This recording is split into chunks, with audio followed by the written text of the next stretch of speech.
ময়মনসিংহের ধোবাউড়া উপজেলায় বন্যায় ক্ষতিগ্রস্ত কৃষকদের বিনামূল্যে প্রণোদনার বীজ বিতরণ নিয়ে অভিযোগ উঠেছে। নিম্নমান ও পরিমাণে কম বীজ দিয়ে বরাদ্দের টাকা আত্মসাতের ঘটনায় উপজেলার ৩ কৃষি কর্মকর্তাকে স্টান রিলিজ করা হয়েছে। পুরো ঘটনা তদন্ত করছে কৃষি বিভাগ এবং প্রশাসন। যদিও এসব অভিযোগ অস্বীকার করেছেন উপজেলা কৃষি কর্মকর্তা। বাবুল হোসেনের তথ্য ও ছবিতে প্রতিবেদন। ময়মনসিংহের ধোবাউড়া উপজেলার পুরা কান্দুলিয়া ইউনিয়নের কাশীনাথপুর গ্রামের কৃষক আব্দুল মোতালেব গত বন্যায় ক্ষতিগ্রস্ত হলে বিনামূল্যে প্রণোদনা শাকসবজির বীজ সহায়তা নিতে কৃষি বিভাগের তালিকায় নাম দেন। তালিকা অনুযায়ী লাল শাক, বেগুন, শিম, পালং শাক, লাউ, মূলা, টমেটো ও মিষ্টি কুমড়ো সহ ৮ ধরনের ১২ প্যাকেট বীজ পাওয়ার কথা তার, কিন্তু তিনি পেয়েছেন ৮ প্যাকেট। অনেকে আবার পেয়েছেন ৩ প্যাকেট করে। তারপরেও বীজ নিম্নমানের হওয়ায় রোপণের পর চারা গজায়নি।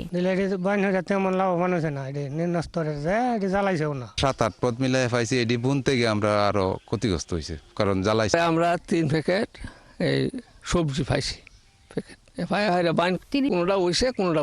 তারা যে কাজটা করছে এটার যাতে সুন্দর সুষ্ঠু বিচার হয়। ভুক্তভোগীদের অভিযোগ, বিএডিসির বদলে ইস্পাহানি এগ্রো লিমিটেড থেকে ৩২০ টাকা দরে নিম্নমানের বীজ কিনে টাকা আত্মসাৎ করেছেন অভিযুক্ত উপজেলা কৃষি কর্মকর্তা নাদিয়া ফেরদৌস।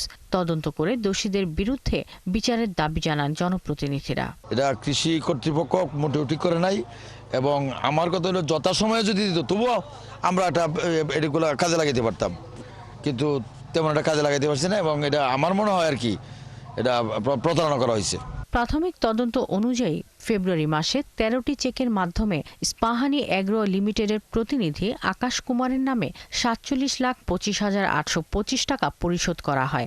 একই তারিখে আকাশ কুমার ইস্পাহানি এগ্রো লিমিটেড আগ্রাবাদ চট্টগ্রামের নামে ২৫,৯৩,০০০ টাকা পরিশোধ সহ ধোবাউড়া উপজেলা কৃষি কর্মকর্তার হিসাব নাম্বারে ২১ লাখ টাকা জমা দেন।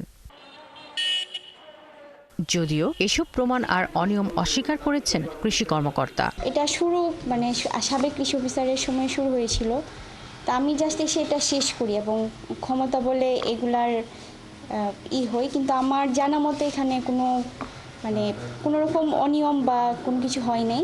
এদিকে এসব অভিযোগের কথা স্বীকার করলেও ক্যামেরার সামনে কোনো কথা বলতে রাজি হননি ময়মনসিংহ খামারবাড়ি উপজেলা পরিচালক নাসরিন আক্তার বানু। উপজেলার কৃষি কমিটির হেড হিসেবে ইতোমধ্যেই তাকে একটি কারণ দর্শানোর নোটিশ দিয়েছি, দেখা যাক উনি কি জবাব দেন।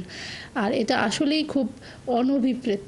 এ ধরনের কেউ যদি বিধি বহির্ভূত ঘটনা ঘটান তাহলে তার বিরুদ্ধে যে ধরনের ব্যবস্থা নেওয়া প্রয়োজন সেটা আমরা নিশ্চয়ই নেওয়ার চেষ্টা করব। কৃষি বিভাগে দেওয়া তথ্যে ধোবাউড়া উপজেলায় ক্ষতিগ্রস্ত ৭,৮৬০ জন কৃষকের জন্য প্রণোদনার বীজ বরাদ্দ ছিল ৪৭,২৫,৮২৫ টাকা।